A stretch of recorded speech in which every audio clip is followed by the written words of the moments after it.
دوستو حضرت حشام رضی اللہ تعالیٰ عنہ اور حضرت عیاش رضی اللہ تعالیٰ عنہ کا ظاہری طور پر اسلام چھوڑ دینا قریش مکہ کے لیے ایک کامیابی تھی، لیکن یہ کامیابی ہجرت کرنے والوں کی مسلسل اور تیز رفتار روانگی کے سامنے کوئی اہمیت نہیں رکھتی تھی۔ مکہ کے بعض بڑے بڑے مکان اپنے مکینوں سے خالی ہو چکے تھے، جن میں عقاد کا ضعیف العمر افراد کے سوا کچھ باقی نہ رہا۔ ایسا شہر جو 10 سال پہلے سب سے امیر اور اہم تھا، اب وہاں کی ہر چیز بدل چکی تھی، اور اس تبدیلی کا ذمہ دار صرف ایک شخص تھا۔ رنج و عالم کا یہ احساس تو آتا جاتا رہتا تھا، لیکن ان کے دل و دماغ پر ایک مستقل خطرہ جم چکا تھا، اس شہر کے بارے میں جہاں بہت سے دشمن جمع ہو رہے تھے، ایسے دشمن جو اگر اپنے مذہب کی خاطر لڑنے پر مجبور ہوئے تو قرابت داری اور خون کے رشتوں کی ذرا بھی پرواہ نہ کریں گے۔ مکہ کے مکینوں نے رسول اللہ صلی اللہ علیہ وآلہ وسلم کی زبانی یہ سن رکھا تھا کہ اے قریشیو، میں تمہیں قتل عام کی خبر دیتا ہوں۔ یہ الفاظ وہ کبھی نہیں بھولے تھے، حالانکہ جب یہ الفاظ ادا ہوئے تھے تو اس وقت خوف کی کوئی بات نہ تھی، لیکن اب اگر آپ صلی اللہ علیہ وآلہ وسلم اپنی ہر حرکت پر مسلسل نگرانی کے باوجود چکمہ دے کر نکل جانے اور یثرب پہنچ جانے میں کامیاب ہو گئے تو پھر یہ الفاظ محض تنبیہ یا دھمکی نہ رہیں گے، بلکہ عملی صورت اختیار کر لیں گے۔ رسول اللہ صلی اللہ علیہ وآلہ وسلم کو تحفظ دینے والے متم کی وفات نے قریش مکہ کے لیے اپنے منصوبے پر عمل آسان کر دیا۔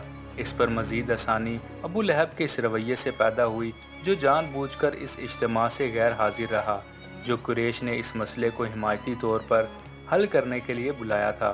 کافی بحث مباحثہ اور بہت سی تجاویز کو مسترد کرنے اور بعض حاضرین کی رضامندی کے بعد بالآخر ایک تجویز پر اتفاق ہو گیا۔ یہ تجویز ابو جہل نے پیش کی تھی، اور اس کے مطابق یہ طے پایا کہ ہر قبیلہ اپنے میں سے ایک طاقتور اور قابل اعتماد جوان پیش کرے جو مقررہ وقت پر تمام قبائل کو منتخب کرے، اور آپ صلی اللہ علیہ وآلہ وسلم پر حملہ آور ہو کر ان پر مہلک وار کریں گے، یعنی ایسا وار جس سے آپ صلی اللہ علیہ وآلہ وسلم کی جان چلی جائے، نعوذ باللہ۔ اس طرح ان کے خون کی ذمہ داری کسی ایک قبیلے پر نہیں بلکہ سب پر عائد ہوگی، اور بنو ہاشم کے لیے ممکن نہ ہوگا کہ وہ بدلہ لینے کے لیے تمام قبائل سے ٹکرا سکیں۔ اسی طرح وہ مجبوراً خون بہا لینے پر راضی ہو جائیں گے، جو انہیں بخوبی ادا کر دیا جائے گا۔ اس طریقے سے کسی سخت رد عمل کی بجائے انہیں ایک ایسے شخص سے نجات مل جائے گی جس کی زندگی میں ان کا امن سے رہنا ناممکن ہو چکا تھا۔ دوستو، اب حضرت جبرائیل علیہ السلام رسول اللہ صلی اللہ علیہ وآلہ وسلم کے پاس آئے اور انہیں بتایا کہ انہیں کیا کرنا چاہیے۔ یہ دوپہر کا وقت تھا اور آپ صلی اللہ علیہ وآلہ وسلم کی آمد کا وقت خلاف معمول تھا۔ آپ صلی اللہ علیہ وآلہ وسلم سیدھے حضرت ابو بکر رضی اللہ تعالیٰ عنہ کے مکان پر گئے۔ حضرت ابو بکر رضی اللہ تعالیٰ عنہ نے جیسے ہی آپ صلی اللہ علیہ وآلہ وسلم کو دیکھا فوراً سمجھ گئے کہ کوئی خاص معاملہ ہے۔ حضرت عائشہ رضی اللہ تعالیٰ عنہ اور ان کی بڑی بہن حضرت اسماء رضی اللہ تعالیٰ عنہ اپنے والد کے ساتھ تھی۔ جب آپ صلی اللہ علیہ وآلہ وسلم تشریف لائے تو آپ صلی اللہ علیہ وآلہ وسلم نے فرمایا کہ اللہ نے مجھے اجازت دے دی ہے کہ میں شہر چھوڑ دوں اور ہجرت کر جاؤں۔ حضرت ابو بکر رضی اللہ تعالیٰ عنہ نے عرض کیا، میرے ساتھ؟ آپ صلی اللہ علیہ وآلہ وسلم نے فرمایا، ہاں، تمہارے ساتھ۔ اس وقت حضرت عائشہ رضی اللہ تعالیٰ عنہ 7 سال کی تھی۔ وہ بعد میں بتایا کرتی تھی کہ اس سے پہلے میں نہیں جانتی تھی کوئی انسان خوشی کے موقع پر آنسو بہا سکتا ہے، لیکن اس دن میں نے ابو بکر رضی اللہ تعالیٰ عنہ کو دیکھا کہ وہ یہ الفاظ سن کر رو پڑے۔ جب روانگی کا منصوبہ بن گیا تو آپ صلی اللہ علیہ وآلہ وسلم گھر واپس تشریف لائے اور حضرت علی رضی اللہ تعالیٰ عنہ کو اطلاع دی کہ وہ یثرب کے لیے روانہ ہونے والے ہیں، اور انہیں ہدایت دی کہ وہ اس وقت تک مکہ میں قیام کریں جب تک وہ تمام امانتیں اپنے مالکوں کو واپس نہ پہنچا دیں جو انہیں آپ صلی اللہ علیہ وآلہ وسلم کے پاس رکھوائی تھی۔ دوستو، ایسا کبھی نہیں ہوا تھا کہ آپ صلی اللہ علیہ وآلہ وسلم امین کے لقب سے نہ پہچانے جاتے ہوں۔ اب بھی کتنے ہی کفار ایسے تھے جو اپنی امانتوں کے لیے آپ صلی اللہ علیہ وآلہ وسلم سے زیادہ کسی کو قابل بھروسہ نہ سمجھتے تھے۔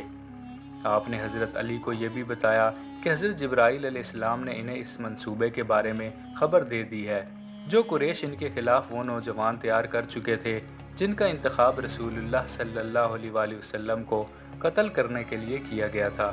انہوں نے آپس میں طے کر لیا تھا کہ رات ہوتے ہی وہ رسول اللہ صلی اللہ علیہ وآلہ وسلم کے دروازے پر جمع ہو جائیں گے لیکن اس دوران جب وہ اپنی تعداد مکمل ہونے کا انتظار کر رہے تھے، انہوں نے گھر کے اندر سے عورتوں کی آوازیں سنی۔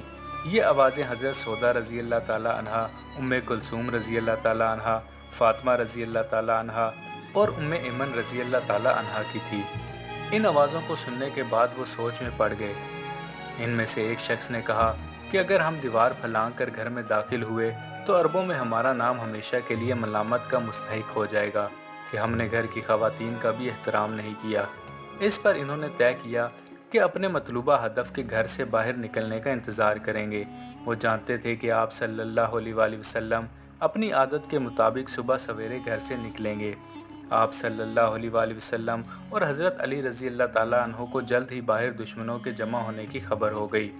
رسول اللہ صلی اللہ علیہ وآلہ وسلم نے وہ چادر اٹھائی جسے آپ اپنے اوپر اوڑھ کر سویا کرتے تھے، اور حضرت علی رضی اللہ تعالیٰ عنہ کو یہ کہہ کر دے دی، تم میرے بستر پر لیٹ کر سو جانا اور یہ چادر اپنے گرد لپیٹ لینا، تمہیں ان لوگوں سے کسی قسم کا نقصان نہیں پہنچے گا۔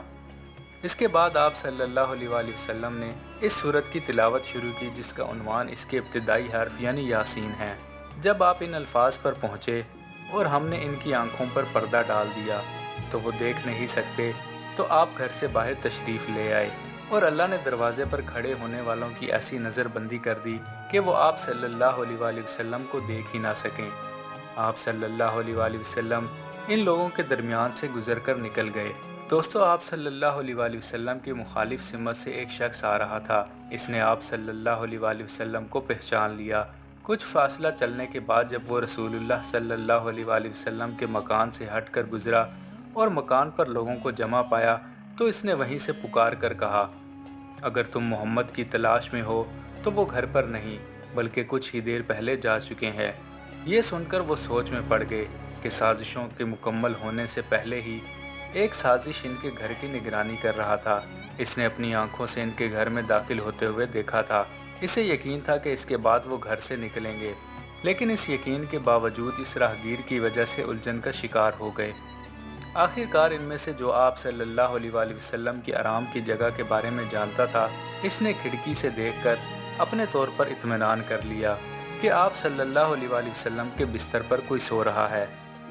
اس نے اپنے ساتھیوں کو یقین دلایا کہ ان کا مطلوبہ فرد گھر کے اندر ہی موجود ہے۔ لیکن جب صبح ہوئی تو حضرت علی رضی اللہ تعالیٰ عنہ بستر سے اٹھ کر وہی چادر لپیٹے ہوئے دروازے پر آئے تو انہیں معلوم ہوا کہ اس چادر میں لپٹا ہوا کون تھا۔ وہ سوچ میں پڑ گئے کہ ان کا منصوبہ کس طرح ناکام ہو گیا۔ انہوں نے کچھ دیر مزید انتظار کیا۔ ماہ سفر کے اختتامی ایام کا پیلا چاند ایک باریک شکل میں آسمان پر مشرقی پہاڑیوں سے طلوع ہو کر اب دن کی بڑھتی ہوئی روشنی میں مانند پڑ چکا تھا۔ رسول اللہ صلی اللہ علیہ وآلہ وسلم کا کوئی پتہ نہیں تھا۔ انہوں نے ایک فطری جذبے کے تحت وہاں سے روانہ ہونے کا فیصلہ کیا اور اپنے سرداروں کو خبردار کرنے چل پڑے۔ مزید ویڈیوز کے لیے چینل کو سبسکرائب کریں۔